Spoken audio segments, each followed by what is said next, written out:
So Okay. we want to thank you for joining Crouch's Crypto Corner here on Fridays at 9:30. We start our meeting. This is the longest running conversation about crypto in the Carolinas, or at least in South Carolina. And we generally have a market report and then a couple of subjects we talk about. One, we want to talk about stable coins today and a little bit about predictive markets and a couple other things going on. But we always start with Patty and Jordan giving us a little update on markets and crypto. And why don't I turn it over to Patty and take it away? Thank you. Okay. Okay. Since or at least I wasn't on the call 2 weeks ago, I went ahead and just did it as a month as opposed to what we usually do, a Perfect. review of the past 5 days. And so everything's up. The Dow's up over a month, 2.4%, 2.04%. That's up over 1,000 points, almost 1,100 points. Hmm. And it's slightly down this morning, but it's staying above the 53,000. It hit 54, but it's at 53,866. S&P was up 3.39%, 255 points. It actually popped during the day above 7,800, but then it closed at 77.99, 98.99. NASDAQ is up 2.67%. That's about 700 points. And the Russell 2000 is up 2.97%. That's 88 points. And it's staying above the 3,000 level. So it was at 3,052.85. That's what it closed yesterday. Gold is up, silver's up, gold's up 8.69%. Thank goodness it's staying above 4,000. So it's at this morning, a few hours ago, 44.23. Silver is up the best, 10.24%. That only translates into $6.05, but still, silver really gotten beaten up in July. So it's at 65.15 a few hours ago. The 10-year is hovering around 4.697, but I looked at the high. The high was July 31st. It was at 4.745. So it appears to be down, which is helping equities. The dollar pulled back to 99.6. Thank goodness. Its highest was July 27th when it hit 101.53. Really, if you round up, it was 0.54. So it has dropped 0.4%, 0.04% in 2 weeks. WTI is up, but it's down from the high of 100. So I think it hit 101 at some point. The highest I have written down here is July 23rd. It was 93.50.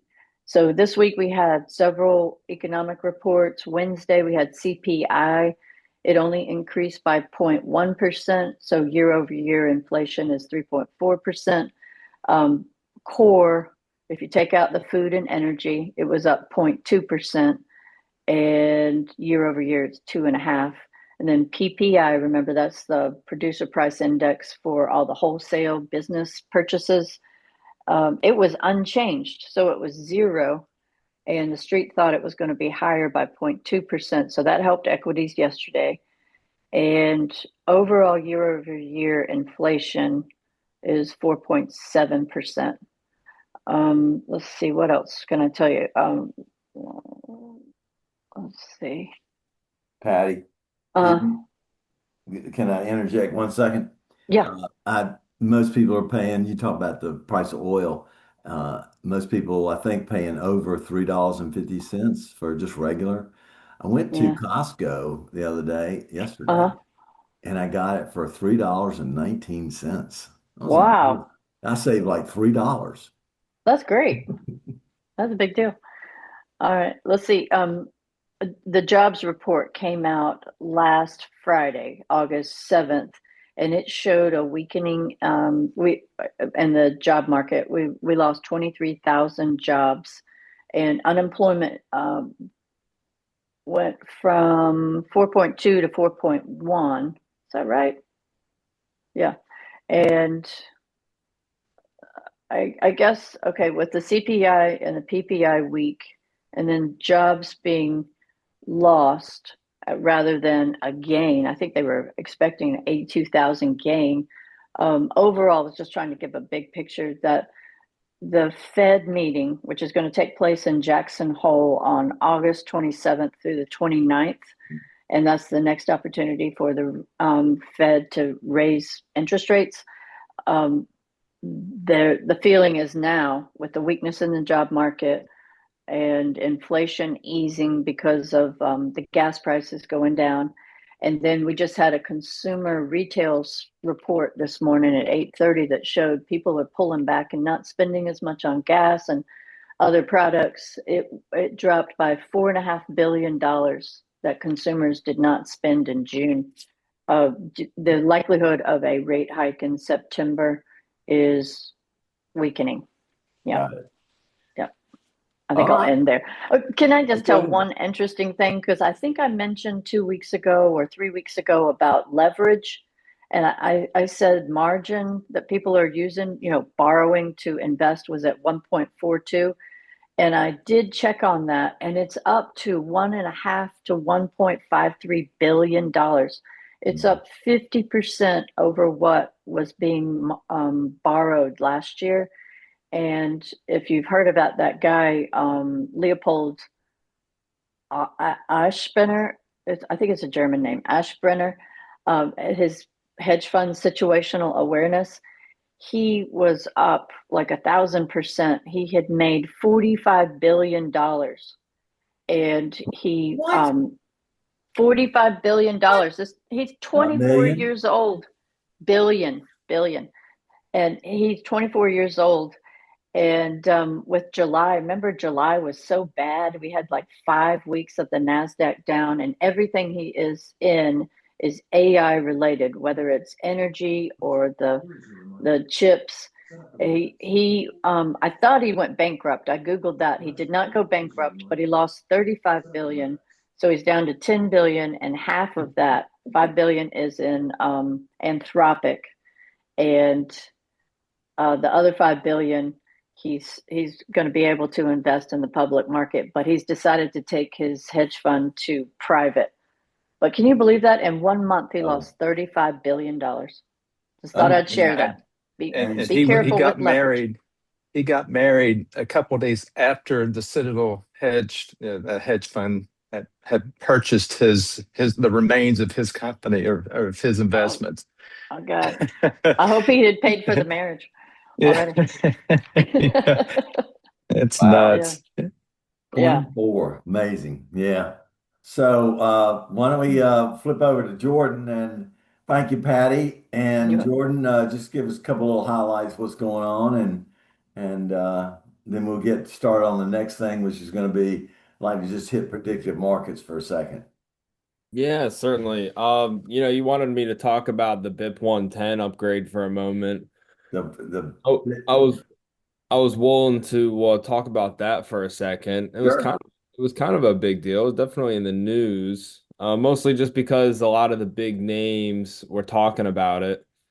Um, but pretty much there was a group of people, the Bitcoin improvement 110 was presented by a pseudonym designer, but a lot of people pointed to Ocean or Luke Dash Jr. because he's one of the biggest people for it, and he hates ordinals. He hates anything that takes Bitcoin away from being just a financial tool. And the truth is, Bitcoin can be more than a financial tool. That's just the primary thing that people see. Why does my window keep doing that? But he was trying to, but the Bitcoin improved the 110, BIP 110 was trying to pretty much soft fork Bitcoin and pretty much get rid of all of that. Get rid of the BRC20 tokens, the OP return, anything that's kind of seen as spam. Anyways, it failed completely. A lot of big names came out and talked about it. Samson Mao, Saylor said something. Um, Yeah, um, complete failure.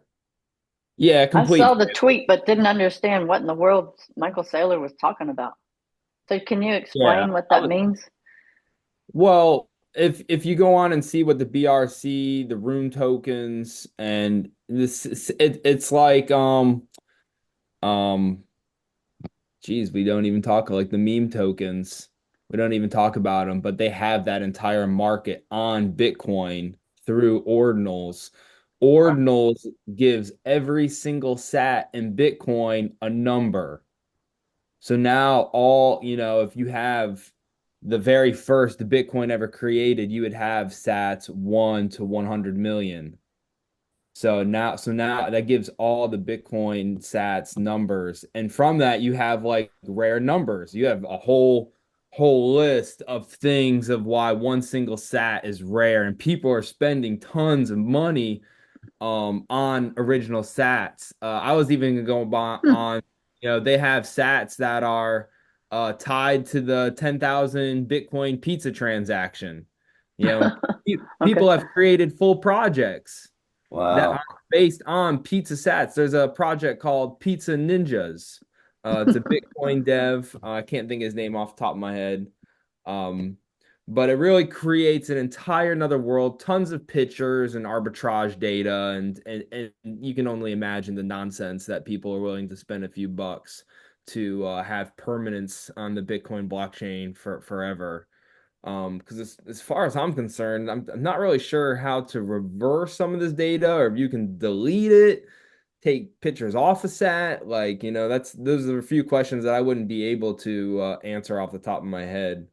So There the way was I um, there was some company that was doing some art project on you could auction off a sat. So they like controlled like 100 sats or whatever, and you could toggle them and auction and buy the sat and clear whatever the message was before. I don't know how they did it. Or I don't even know if I'm assuming it was on the Bitcoin blockchain, but I'm not sure. But I remember there was somebody was doing that as well, and If they're you could making find some info and put it in the yeah. chat. But what's the well, value to say you own a sat? Well, it depends what the sat represents. What does it represent? Is it something cool? Is it a palindrome? Is it the first sat of a new block? Um, what was it? The first block of the first halving. When we went through the last halving, the first block that was being created, people wanted those sats bad. They were putting in so much money to front run the next transaction. That was one of the times that fees on Bitcoin, people were like, oh man, it's costing money to move because so many people, and a lot of people had no idea why. Because in reality, it's kind of stupid, but it's kind of like whatever. If that's your niche, that's your niche. well, Um, don't you think the I, issue I is want to it say it sold for clogs the like five network? hundred fifty thousand bucks, something like that. It was a lot of It money. clogs oh yeah, it clogs the network and it also ups the transaction fees. And yeah. that's what I think the guy was Which mainly in interested reality in kind of getting for. helps Bitcoin. That kind of that makes Bitcoin run in a way. Yeah. And it's such a rare thing that it's So really not a big deal. That's like buying a house in the metaverse. You'll never live in oh it. yeah, I remember that. I mean, fees right now are so incredibly low that, if these people are putting their crap out there on Bitcoin, they're kind of paying for the transactions at the moment. I mean, things are free right now. There are the last What? uh, 10 blocks, there's like 8 of them were 0 sats Hmm. per Wow. BB. Yeah, you have Um, block for sure. so the network is not being heavily used right now for spending money. Interesting. Well, Jordan, you want to move through a couple of other things and then let's Yeah, I go wanted I on. wanted to just say that Bitcoin's pretty much consolidated for pretty much a 10th straight week. Not much going on. I think there's more negative news out there. I think the price is going to respond to that just a little bit, kind of keep going down. Trezor wallet had that data breach. Nothing affecting coins or hardware wallets, but it's users' data, their phone numbers, their addresses, and stuff. Yikes. And all that really does is, is your crypto safe? Yeah, it is. But, are you more susceptible to being targeted in some kind of crypto scam, phishing scheme? Probably.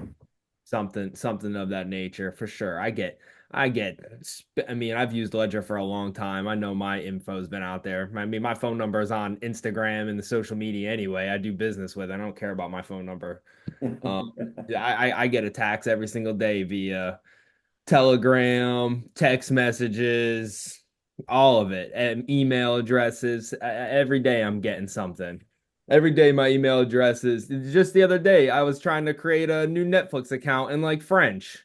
Like I don't even know it was with an email address I hadn't used clearly on Netflix, but someone's trying it. But Huh. Crazy. anyways, I think Bitcoin's kind of consolidating. I would be slow stacking. This is just I don't know. This is another day in the cycle. You know, There it's you not go. never Good not attitude. never been here Lowering before. our average cost.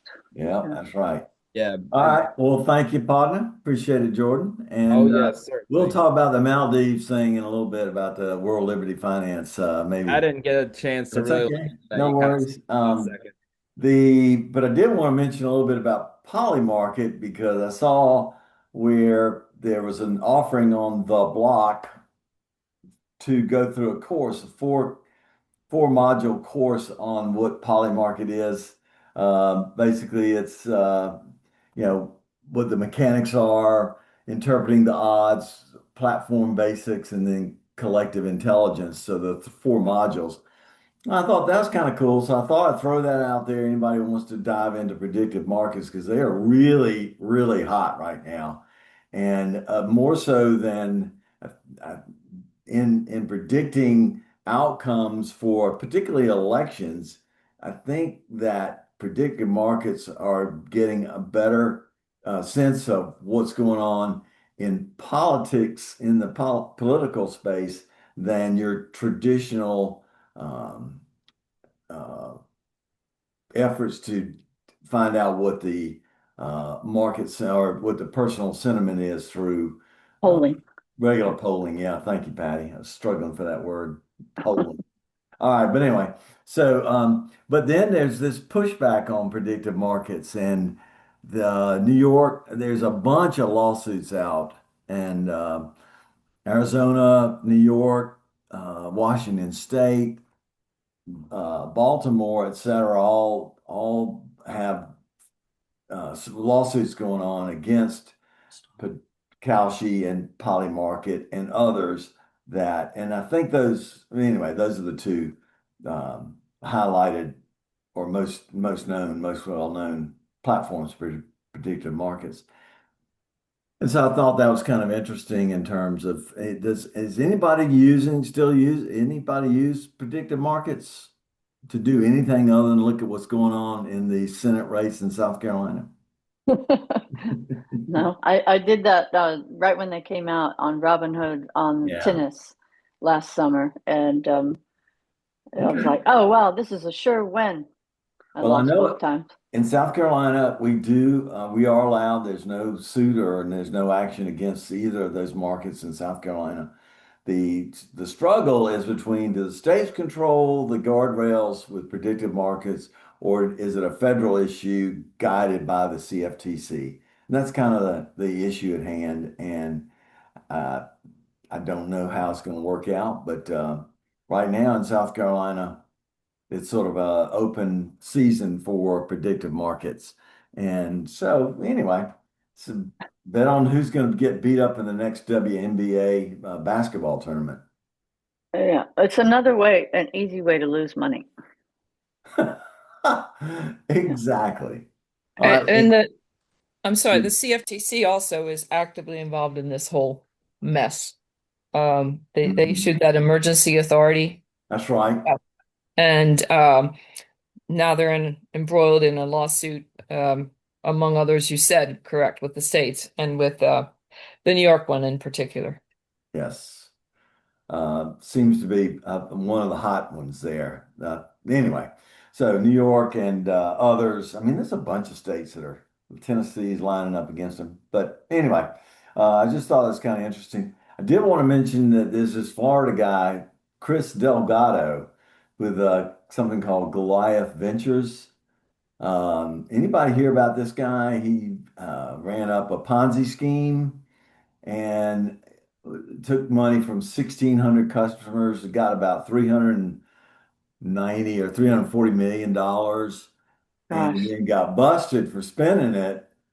And listen to this. He spent about $48 million. Okay. This is amazing. I don't know what this guy is. And crazy or an amazing guy. But anyway, so luxury clothes, okay?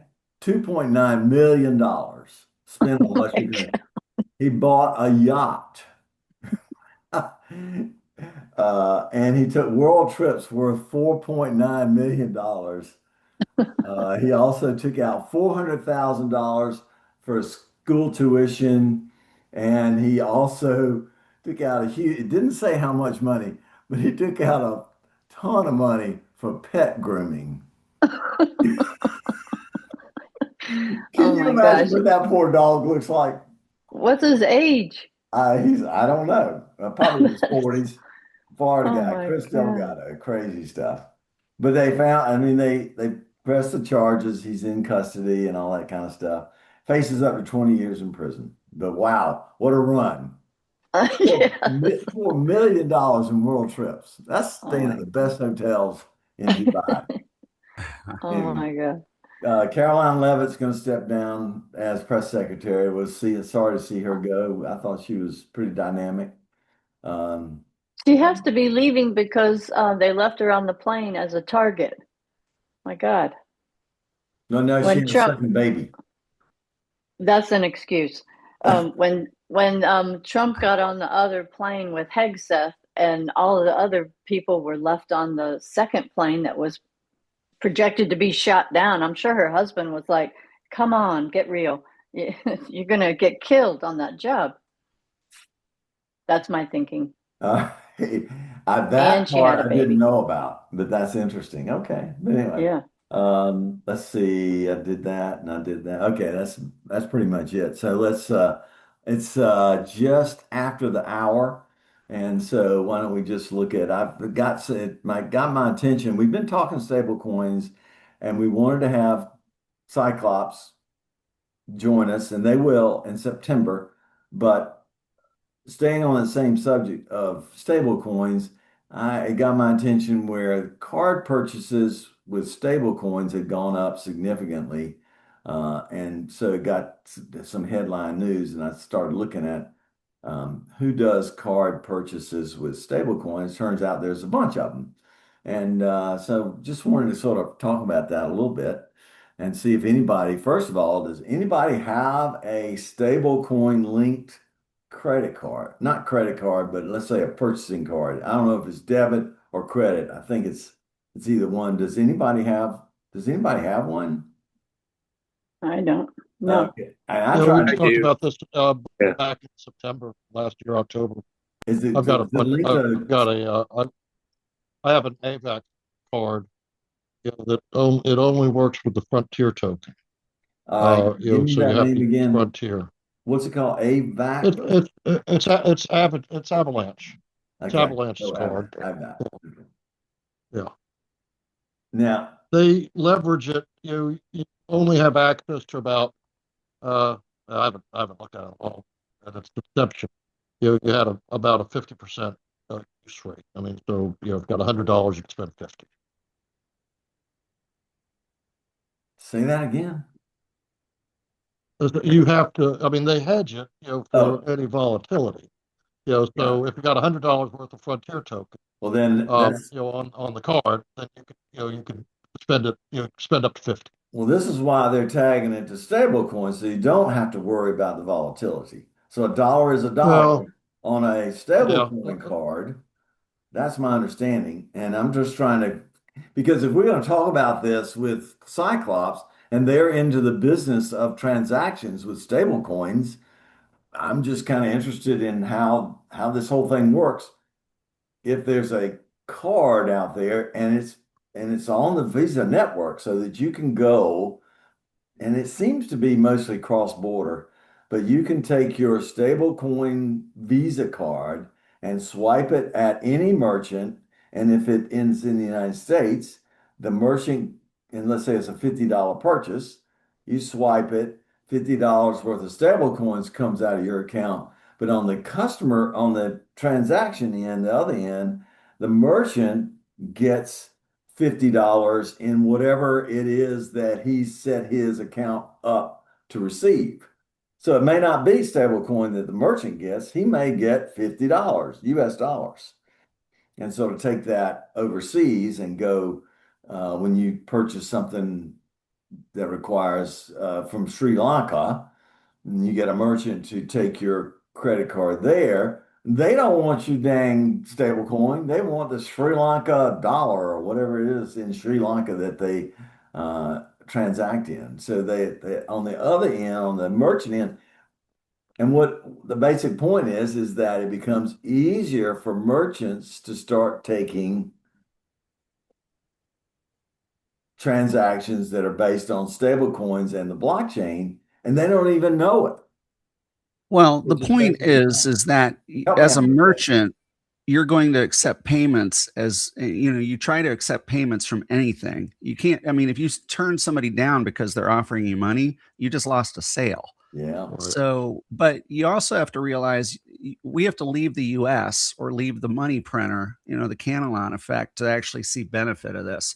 I personally, I ordered a Coinbase card just because I'm testing it with Alpaca and stablecoin integration, but I probably wouldn't use it. I really don't spend the Bitcoin. I mean, I'll send Bitcoin Right. overseas to one of my employees, but I'm not going to spend it necessarily as a front run on a market in the United States. I would see much more benefit if this is a country that has a devaluing currency that needs stablecoin. They can I get one of hear these you. cards, and it would make a lot more sense. That's And that's so the way I see it. I don't see a lot of movement in the US just based on that because there's so much friction already with using crypto on a day-to-day basis where it's not there. We're incentivized to use credit cards. We get our Sky Miles, we get, benefits, whatever. And just the savings alone from a consumer just isn't there to make it sexy enough for me to use that on a day-to-day basis in the US. It's going to be more along the lines of the merchant is the one that's going to have to be pushing this to say, hey, you know what? We do a 2% discount if you use your stable coins or use ACH as opposed to credit cards. Um, Ooh. So instead of Tombo's restaurant putting on a 3% fee on my bill because I'm paying with a credit card, he can incentivize me not to if I use my Visa stablecoin card. Because mhm, to him, he gets the Right. full amount and he right. doesn't have to Yeah. burden me with having to pay that damn 3%. Well, And so on the consumer side, there's no fee. On the merchant side, they're going to see a 1% fee on There is a average. It's fee. almost the They're putting same it as, on every, I'm sorry. yeah. Well, I mean, they kind of, these companies are providing liquidity. And so there's a cost to that. There's a cost to their infrastructure, but it's much less than a credit card company. And so if you're paying 3% for credit cards, but you're paying 1% for ACH bank transfers, it's relatively about the same for using stable coins. The merchant's going to see about a 1% hit, which is substantially cheaper than the extra 2 points that are being paid for credit cards that, we as consumers pay for, but it's hidden into the price of the And goods yeah, generally. and also, things change. The second you get a lot of users, all of a sudden that fee changes. So, welcome to the world. Yeah. Thank you, Jim. yeah, and Doug, I don't know if anyone's seen. I know PayPal and I think Venmo's doing this too. They're using Paxios as stablecoin. That what is it, PYUSD? And I know Okay. PayPal is offering like 4% if you hold, that stable coin or stable token in your PayPal wallet. You can earn 4% yield on that annually, So just and you get rewards for buying crypto through PayPal using the Paxios stablecoin. Well, and So I would there's see PayPal doing that as well as Walmart. If they have yeah, their own stable coin internally, they yeah, have the network effect of having millions of consumers that can support that. exactly. Yeah. Brenda. Well, Doug mentioned the use of it cross border. for those who are concerned, for example, about the inflationary aspects of their local currency. We power the Colombia Bank Colombia's app.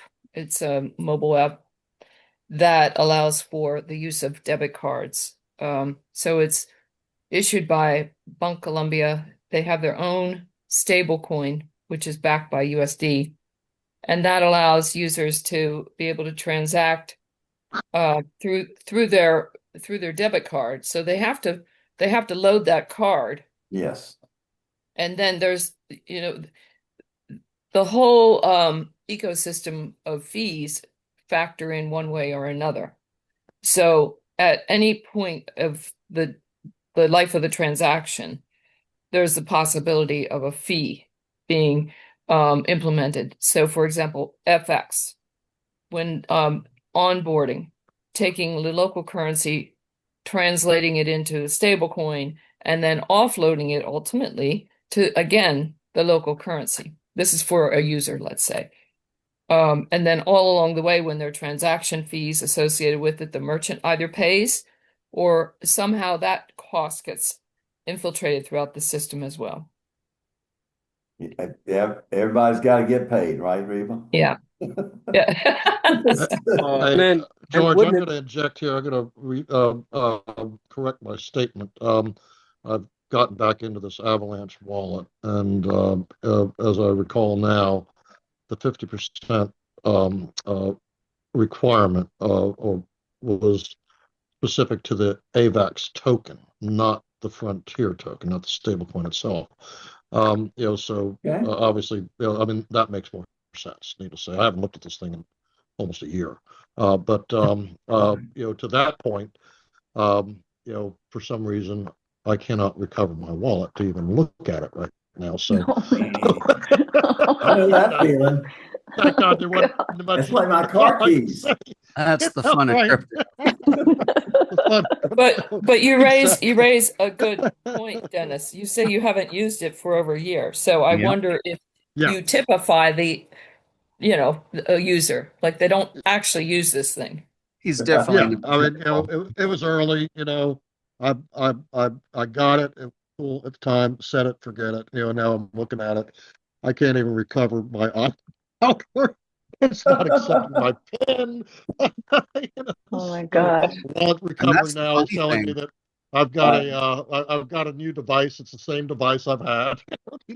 So, Doug, let me Welcome jump to to the real Doug. world, right?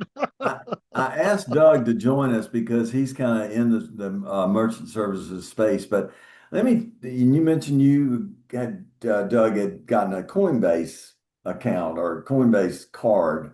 And I said to myself last night, listen, if I'm going to talk about this, I need to maybe, I've got a Coinbase account. Let me go get a Coinbase card, which I thought was simply a debit card that they could give me basically online, like anyway, instantly. But anyway, so that's not that easy. I had to go into my account, I had to relink my Coinbase account to my checking account. Well, that's okay. That was pretty simple. Got that done. Then it wanted me to do verification, identity verification. Oh my God. So I had to do my driver's license and front and back. And then they wanted a selfie. Yep. And then, oh my God, I was like, okay, well, yeah, you do that all the time, but it just sort of gets your goat, so to speak. But anyway, Well, you just put all your yeah, cool hell yeah. information out there on the net for Hell, I somebody. did it at the airport. Yeah. They wanted Okay. everything. They wanted the whole thing to get on the damn airplane. But anyway, without having to go through a bunch of crap. But anyway, um, so I felt like I'd just done it, Monday. Anyway, okay. So then we got everything set up, and then I put some money in my Coinbase account buying USDC, which is what was recommended. And so anyway, so then I find out, I don't know, I was totally blindsided me. I was buying basically for an American Express card through Coinbase. Like, what the hell? I don't want an American Express You were card. going for their credit card. I was doing something wrong, but anyway, But that they was have my it. They experience, started Doug. with the Help me debit out here, card. buddy. They have the credit card now too. Coinbase has a credit card and a debit card, and the credit card is Amex, they say. Yeah. So So the I debit just card, wanted a card that was attached to my little bit of stable coins that I put into my Coinbase account. Well, that was a whole cluster. But anyway, help me out, Doug. How did you do it so easily? you can do it on Coinbase. Well, so I can? Okay. I haven't funded it and I haven't gotten it yet, so I'm going to explore that when it comes in too. But I'm also, there's 10 or 15 different providers out there that do this, and BitPay is the next one I was going to actually apply for. But the reality is from the point of sale point of view, which is what I focus on through payments, is that we do, I can do this manually, well, not manually, but integrated within the point of sale. Don't need a card. We provide a QR code to pay by whatever payment method you want. So if you want to scan your phone, scan the QR code, it'll prompt you for your USDC or USDT to pay out of a wallet like Aqua or Speed Wallet, and where you can pay at the counter without a card. Makes it so much easier than having this extra friction of having to tie a physical card to something. Although the physical card makes it easier in 90% of the places that don't provide a QR code to a customer. Right. Good point. But the whole thing about this is providing as many payment options as possible at the register. Don't turn a customer away. Exactly. Don't pass up on an opportunity to get somebody's $50 bill. Exactly. Hey, George, could I say, yeah. One of the concerns I have with all of these, whether Coinbase or any of these cards, anything that you can actually borrow money on or buy something on margin, you've just opened up an opportunity for someone else who breaks into your system to borrow more than you have in there. Like, I mean, I got $100 in USDC, but in the end, if they give me an opportunity to borrow money and put it into my account, then you're just basically giving somebody an opportunity to borrow that you've never seen, never met, and now they steal more money than you ever had in there. That is a concern that I have with having too many of these little accounts. That's my 2 cents. Another 2 cents.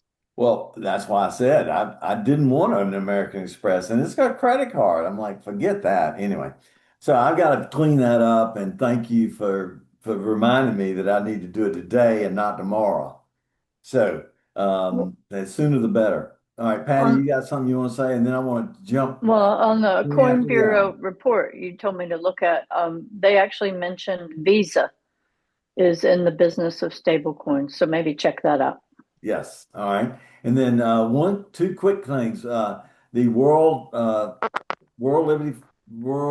Liberty Finance was going to tokenize a project they had in island of Maldives. And I've never heard of Maldives, so I looked it up and I'm like, wow, has anybody ever been to Maldives? Ever heard of the Maldives? I know people who go there frequently. It's luxury yacht Man, it bill. looks fantastic. But anyway, Could we afford a glass of orange juice there? Not really. Exactly. All right. But maybe they take, I don't know. So that's one thing. And so they put the project on hold is basically what that was. And so, but that was one of their driving efforts to tokenize real world assets. So you could own a piece of their project. Whoa. Something's happening at Dennis's house. It does. You okay? Anyway, the last thing is I wanted to bring up was that it's on privacy, and I'm getting to see more blurbs on different links. First one, has anybody seen this privacy notice that iPhone's going to alert you? Let me. Gosh, you better check on Dennis after the call. So has anybody heard anything about iPhone notifying you that you're being, oh gosh. Yes, trying to get into your Apple account? it's on your iPhone. Well, that happens to me every other day. Yeah. Okay. Somebody's trying Well, to get into there's a the Apple, privacy use the notice. Apple account. I should have gotten on. I read this a couple of days ago. I didn't refresh my memory, but it's a government uh, notification that your privacy has been, you're being not compromised, but that know that someone is looking at your information when you're doing a transaction on the iPhone. It's kind But of, George, I told you they had a file on you. You're so public about everything. It's probably well, the of course, they got CIA. one on everybody. But, and Dennis is trying to redo this in the state with his privacy effort, digital privacy effort. So I just thought I'd bring it up. And then Vitalik Buterin has put privacy and quantum front and center in his Ethereum roadmap. So people are starting to talk about this privacy issue. And I just want to bring up two incidences or two um, recognizing efforts to make privacy more private because we don't have any. And Jim's right. Everybody's trying to steal your credit card transactions. Fourth Amendment pretty much just been tidal waved out of existence. There you go. Well, All right. there was a Netflix about that guy who was over in Japan and Taiwan or wherever, and he never could come back to America. I don't know if he's in jail now, but he used to be a CIA person. God, I'm forgetting his name. He's famous because he outed our government that they're Oh, basically watching through Kim.com. no, it's but they're watching us through, if you have a camera on your yeah, phone. It was very creepy. yeah, block I it. mean, Anyway, so the privacy issue we is have no privacy. that sort of went out the door when we signed up for our iPhones. But anyway, all Or right, when we well, buy a car. there you go. Yeah. Or when you cross the street. How you buy those 1990s and you just kind of redo the parts. I don't buy There's What? them. there's a manufacturer in Indiana who's going to launch, I think next year, they're going to bring the stuff out on the assembly line. It's a truck that's totally mechanical. It has no electronics. Wow. I'll take one. What?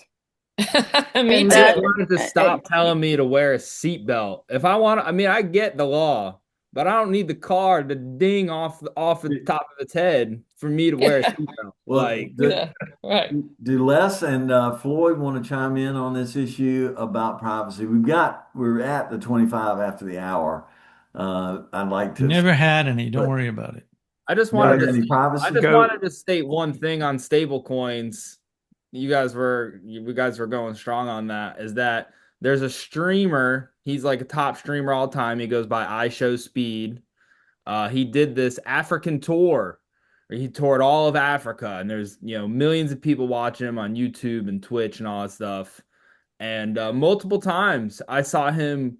He was in these small African villages and stuff, and they were accepting USDT. They Yes. were accepting these cryptocurrencies, and I would put my money that they're not going to look to convert it to their local currency. no, And the way that we see the money markets changing, and we're creating it and creating all these fundamentals and stuff, but these other companies that are countries that are far more desperate for financial overhaul are rolling the dice and trying these things firsthand. And you're seeing it far more over in like Africa than Yes. the adoption that we're finding here as far as everyday usage. Yeah. No, It'll be hard to ultimately, change over. Like it matters the size of the place. I You agree. can't just switch 300 million people over to a new anything, right? Yeah, So it you makes can't take away sense all that the that would cash either. happen. You can't make everything digital. I agree. so does that raise the value of even the street food that they may be selling and someone's using a stable coin to purchase it because they're paying $5 for the falafel as opposed to however many, I would be whatever? curious on what their thought process No. even is, if they even have that thought process. I'm sure it's, $2 is, just give me the money. Here's Well, your In drug neighborhoods, they were trading Tide instead of money. Like it doesn't matter what you transact in. I mean, all currency is just abstract barter. It's not a trick. It just I is what it agree. is.